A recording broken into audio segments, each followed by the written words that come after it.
Okay guys, get ready for this big one. All this work in one 2013 Volkswagen Passat. First of all, remove the frame and rack and a particular filter to replace a bad turbo. Okay, I'm not done yet guys, don't go nowhere.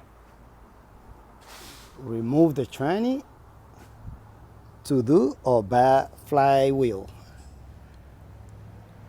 Don't go nowhere yet guys. On the same car which I have here under the lift, perform a timing belt job. Look at this.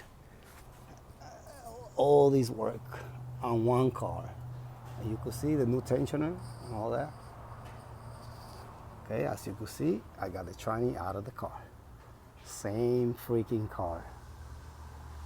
Okay, nice Volkswagen. Remove all this to do the turbo, particular filter and all that, okay? In one car, guys. All this work on one car. Might be my biggest job ever on one car. Okay, guys. Now, thumb up if you like the video, subscribe if you haven't. I'll see you in the next video.